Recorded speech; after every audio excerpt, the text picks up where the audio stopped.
What's cooking, folks? Vermillion Phoenix here, and today we're jumping into some more Orcs Must Die Unchained. We're continuing our run with Cygnus, and this time we are heading to the gates of Thuricvod. So Thuricvod is actually just historically one of my favorite stages. It's always been a very interesting stage to play because of its narrow spaces, and it's also great because it's a throwback to an older Orcs Must Die 2 stage. So all that said, a lot of people have a lot of nostalgia for it. I just like it. It also doesn't have the pesky elemental protections that the ice enemies have, or the damage reduction that the order enemies have, so it's really all about just getting that damage dealt and making sure that everything's kind of burned up. And that's the way I like it. Do I have a map specifically for this? I don't think so. Nope. Okay, I'll stick with that then. A few things that we're going to want specifically for this map: non-fire damage dealing traps, mostly because like fire traps aren't bad, but the amount of damage that the enemies resist here is problematic if you use too many fire traps, and the only one that actually makes up for the resistance is the Floor Scorcher because of the number of enemies that can hit it once. That said, you're probably better off doing a bunch of physical traps instead of that. And where is the big boy? This swinging mace is probably one of the better traps you can use here. Ballistas of varying sorts are also really good. You can use arrow walls if you'd like. Arrow walls are a pretty solid choice of floor traps wall traps. There's not too many wall traps that work really well here, although if you wanted to, you could replace the arrow walls with I guess wall blades. Wall blades would work out okay. Shock zappers would also work in place of wall blades, just they cost a bit more coin, but you get that explosive lightning effect. And unless you're playing like a chaos trial where things have resistances, any particular type of damage, either one works. Ice traps will deal a lot more damage to most of the things that are going on here, but their recharge times leave a little bit more to be desired than most people would like. So unless you really just need to deal that ice damage to break off a few enemies,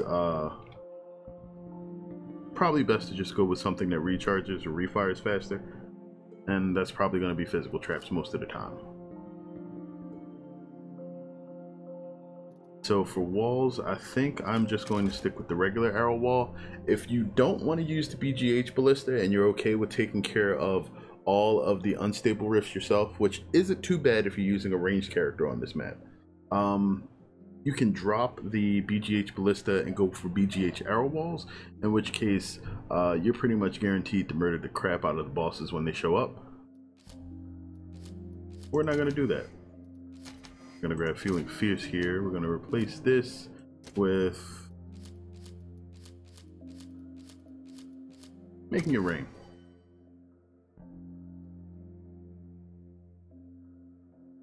And otherwise, I think we're going to be okay there. The rest of the setup should be pretty solid. Let's go. I hope the rest of you help this time. All right.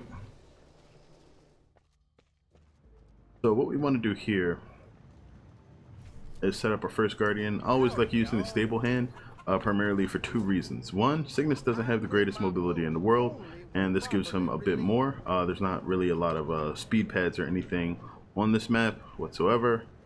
There actually may be none. The rift will be protected. Yeah, there aren't any. So those stable hands can help you move both to the back of the map when the new gates open, as well as move between them if you absolutely need to. If you're playing solo, movement's going to be more important than not, just because you don't have any split in your damage from your heroes or your ability to slow down the enemies other than traps, and that can be a bit problematic. Good to be trapping again. I do love traps.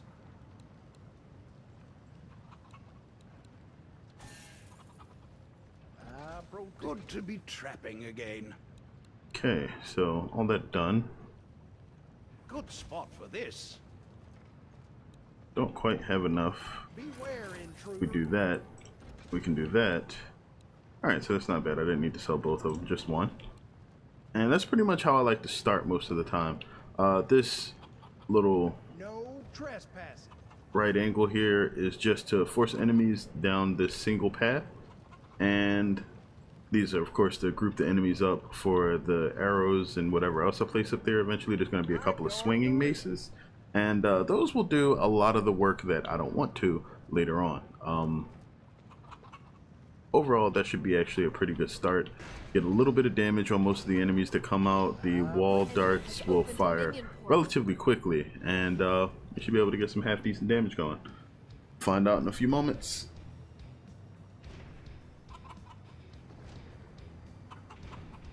Of course, if you want to time everything properly, you should look at the gate.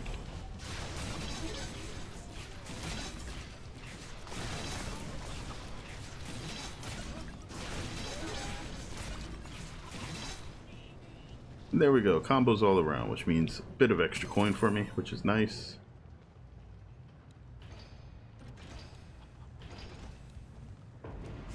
Alright, now we are going to prepare for the opening of the left gate. The left gate is the first one that opens on the sides, and it is also a one-line space.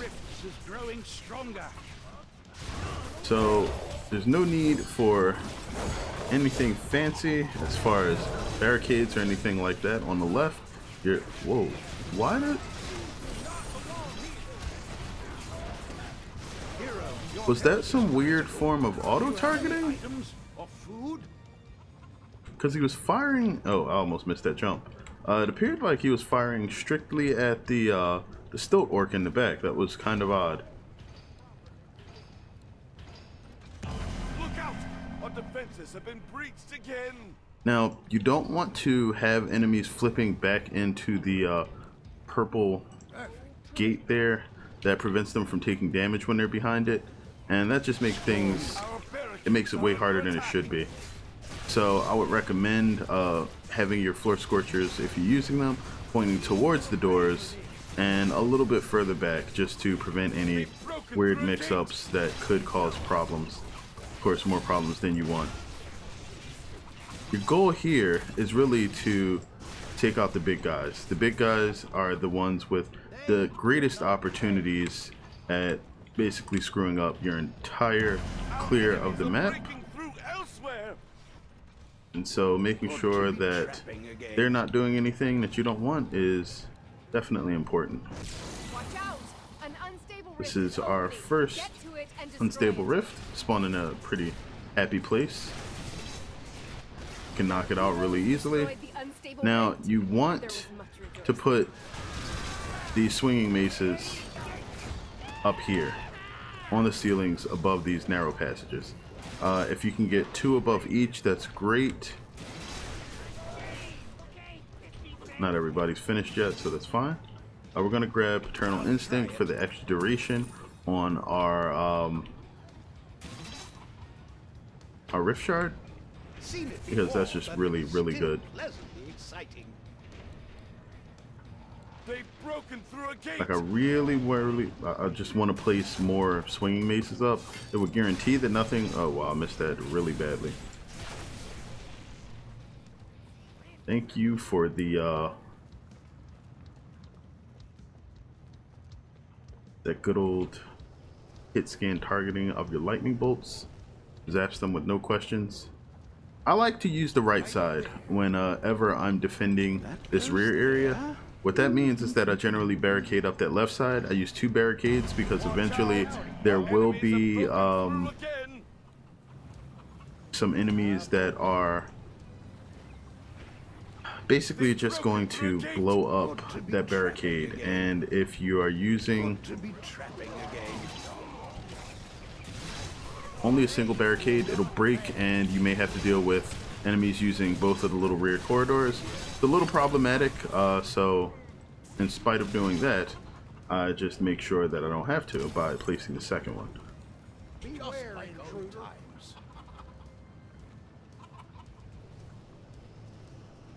Alright, it's almost time for me to place a bit more damage up here.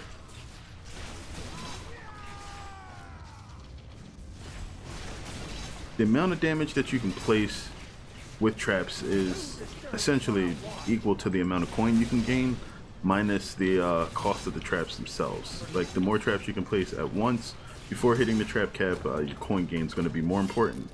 When you get close to the trap cap, it's going to really come down to whether or not you had the coin necessary to actually place traps in the first place, and how strong those traps are. Generally speaking, the more expensive a trap is, the more value it should be able to have long term. And so, where's the...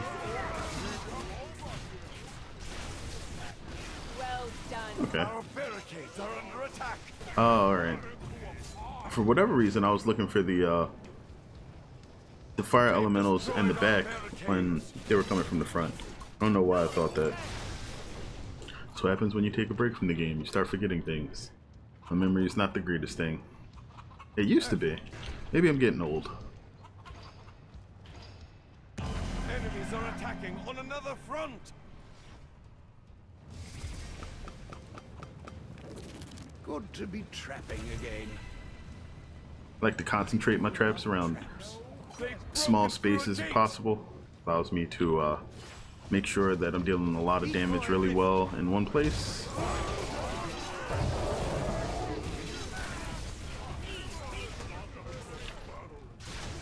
Alright.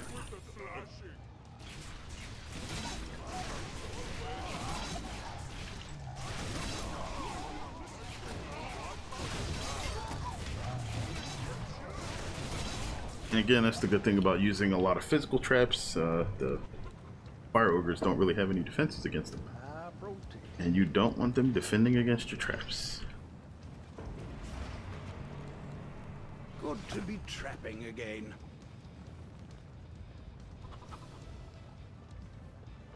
They will not pay. Oh, this is addicting. Now, if you have space for, or I should say coin for more ceiling traps, you actually do get to place quite a bit down here.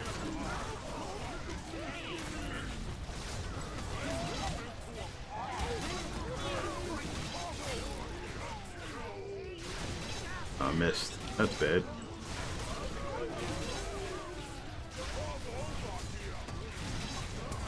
Didn't get to see if I got all the chains from when I started the lightning.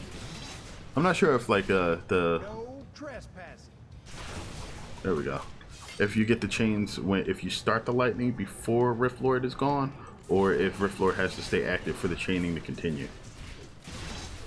I assume it just doesn't check when you start, but of course that could be wrong. Properly relieved.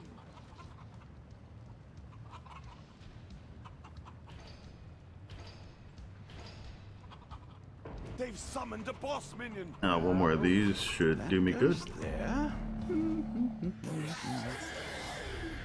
Good spot for this. An unstable rift is opening. Quick, The destroy it. boss minion has been taken down. Our barricades are under attack. As long as you can keep these guys very dead before they get near your barricades, you should be pretty safe. Do one of these deals. Perfect.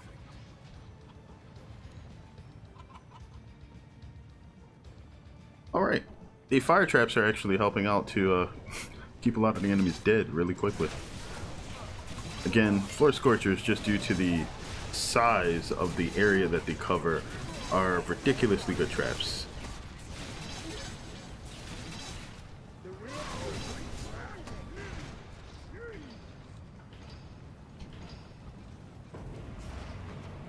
Perfect. I do They love will not traps. pass. Perfect.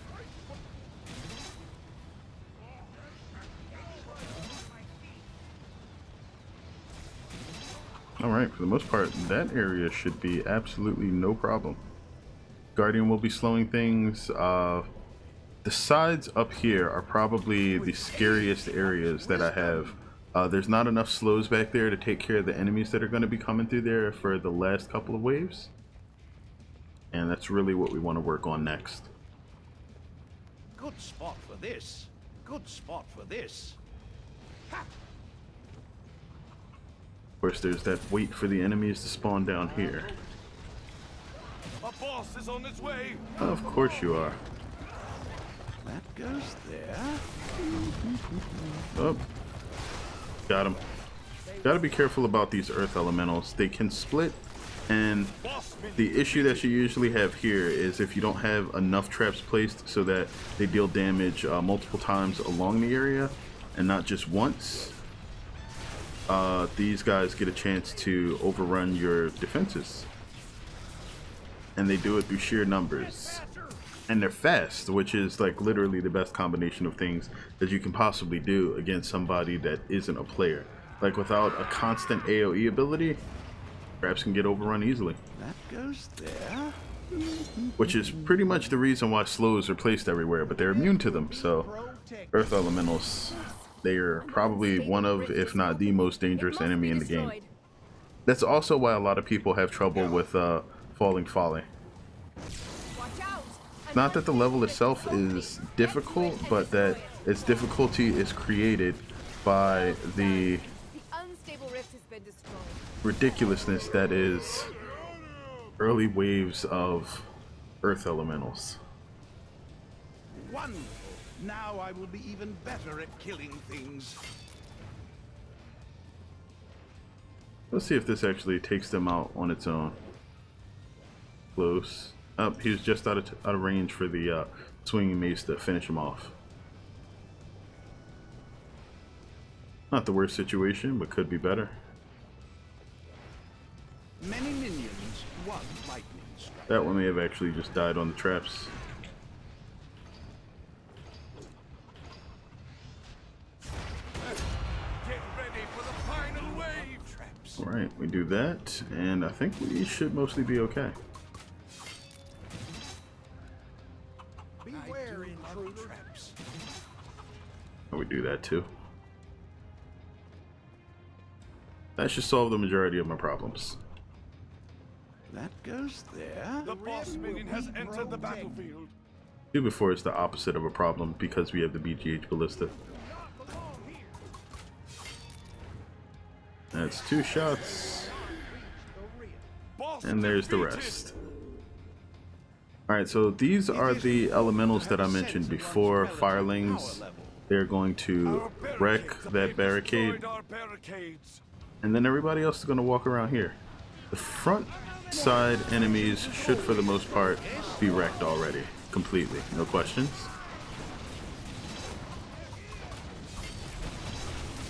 I would dance, And that's it. but I am suffering from hope.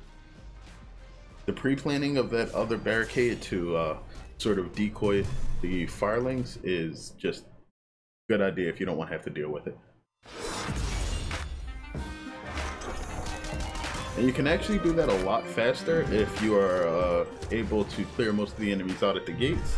You'll just need a bit more planning and to properly place your traps to take care of the enemies, but that is the cheaper way because all the enemies are forced to walk into your bundle of traps. And yeah, it's obviously works out pretty okay. But as for the Gates of Thuricvod, they are conquered, and we will be moving on to the Temple Graveyard. Historically a pretty difficult map just because of the strict timetables. They've been loosened in some of the more recent updates to the game. So that means that it shouldn't be that bad.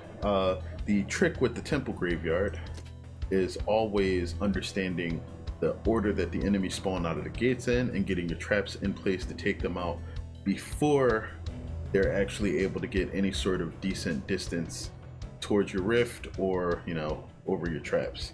So that'll be the next video, and hopefully you guys are with me for it. Either way, as always, thank you guys for being here. Thanks for tuning in. I appreciate it every time. If you have any questions, feel free to drop those in the comments. I love responding to you guys and just hearing what you have to say about the game and pretty much everything. If you guys have anything that you want to say about other games, feel free to drop that there too. I'm always listening and trying to figure out, you know, stuff that you guys want to see. I am on Twitter, or I'm sorry, not Twitter, but I am on Twitter. That information is in the video description, like literally of every video that I've made, I believe. But I'm on Twitch now, about 3 to 4 days out of the week. That's subject to change, but right now I'm doing it Monday through Thursday, just because those days I really don't have enough time at the moment to actually produce any videos. So I've decided to get into just straight streaming. I may decide to swap some of those days and start streaming on YouTube, depending on what you guys think about it. Maybe I should put up a poll. Do you guys want me to stream on Twitch? Do you want me to stream on YouTube?